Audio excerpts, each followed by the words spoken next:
Oh man, it was in honor of this last lesson that he had put on his fine Sunday clothes. And now I understood why the old man of the village was sitting there in the back of the room. So, poor man, now he's suddenly started thinking about M Hamel कि हमें इतना बुरा लग रहा है तो हमारे teacher को खुद को जिनका यहाँ स्कूल में लास्ट डे है उन्हें कितना बुरा लग रहा होगा. So it was an honor of the last lesson. So this was honor of his this last lesson that he had put on his fine Sunday close. So अब sir ने क्योंकि आज उनका लास्ट दिन था इसीलिए इतने अच्छे ड्रेसअप हो रखे थे और इतने अच्छे कपड़े पहने हुए थे उन्होंने. Now I understood why the old man of the village was sitting there in the back of the room. अब उन्हें समझ आने लगा कि ये जो पीपल हैं क्यों अब यहाँ बैठे हुए हैं. It was because they were sorry too that they had not gone to school more. So it was all because they were feeling very sad too and that they had not gone to school more क्योंकि अब वो भी ज़्यादा school तो गए नहीं थे. So अब वो सर से क्योंकि मिल नहीं पाए थे. Some of them were parents also. Parents थे गाँव के जो अदर पीपल थे तो वो सब भी आज सर को एक फेयरवेल के रूप में वहाँ देने के रूप में वहाँ पर सब इकट्ठे हुए थे. It was the way of thanking our master for his 40 years of faithful service. So this was the way of thanking mister Hamel for his 40 years of a faithful service, of showing their respect for the country that was theirs no more. अब वो country छोड़ के जा रहे हैं क्योंकि अब जब उनकी लैंग्वेज वहाँ पर पढ़ाई नहीं जाएगी. He is a language teacher जो definitely has to leave the country too. This country was for him no more. Narrator says this country as the language is no more, then the person doesn't belong to this country because he is going somewhere else to teach the students. While I was thinking of all this, I heard my name called. अब जब French के दिमाग में ये सब चल ही रहा था तो उसने तभी अपना नाम सुना. It was my turn to recite the chapter, the participles. What would I not have given to be able to say that dreadful rule for the participle, although very loud and clear and without one mistake. So French को जब sir ने उसे recite करने के लिए खड़ा किया तो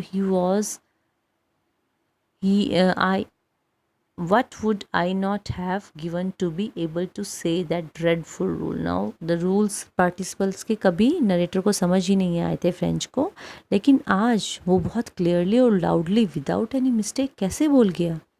But I got mixed up on first word and stood there holding on to my desk, my heart beating, not daring to look up. अब वो खड़ा रहा, उसको सारे मिक्सअप हो गए words and he stood there holding on to his desk. और उसका दिल बहुत ज़ोर ज़ोर से धड़क रहा है एंड वो बहुत ज़्यादा अब हिम्मत ही नहीं जुटा पा रहा है खड़े होके सर की तरफ देखने की. I heard mister Hamel to say me I wants to cold you.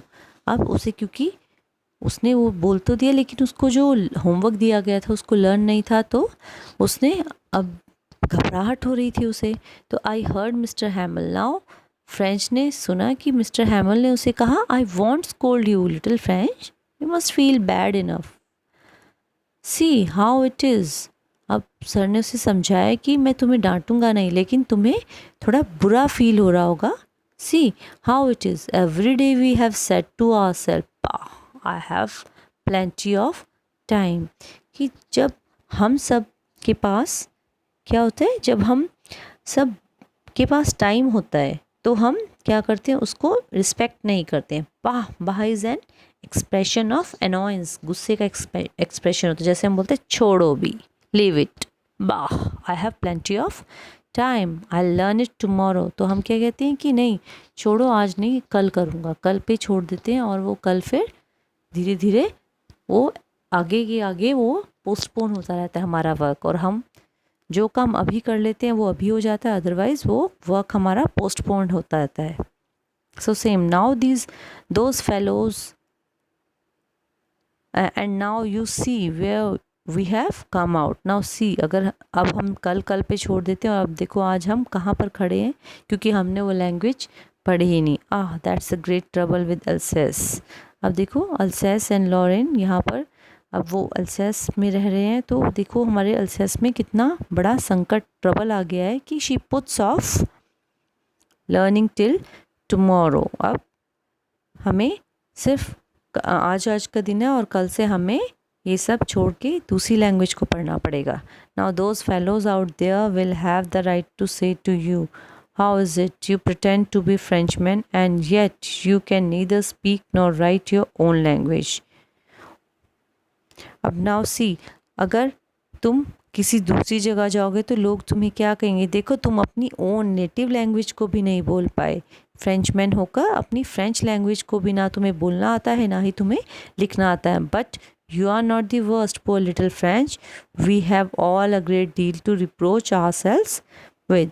सो अब इसमें तुम्हें ब्लेम, अपने आप को दोषी ठहराने की ज़रूरत नहीं है. हमें अपने आप को रिब्यूक, रिप्रोच होता है रिब्यूट करना, डांटना, रिब्यूक करना. सो अब वो कह रहे हैं कि इसमें हमें अपने आप को डांटने की ज़रूरत नहीं है, बट हमें अपने आप को सिर्फ इंट्रोस्पेक्ट करने की ज़रूरत है. Your parents were not anxious enough to have you learn. They preferred to put you to work on a farm or at the mills so as to have a little more money.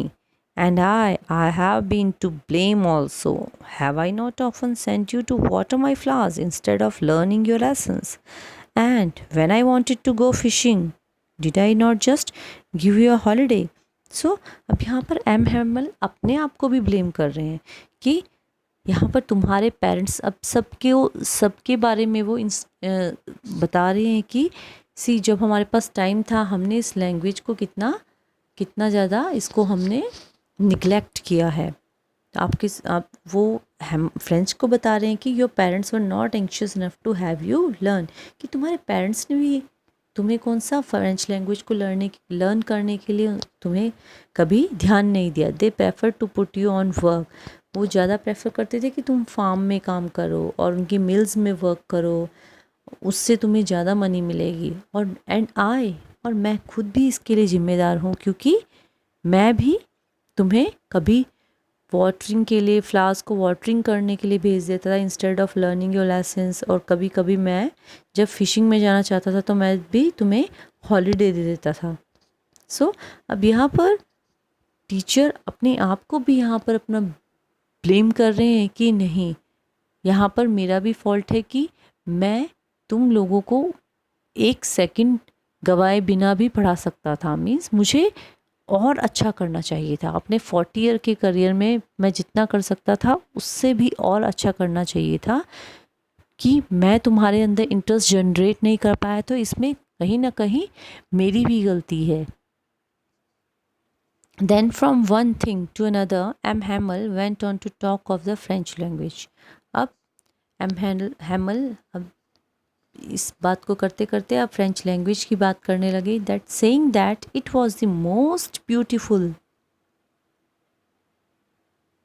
language in the world, the clearest and the most logical, that we must guard it among us and never forget it, because when a people are enslaved, as long as they hold fast to their language, it is as if they had the key to their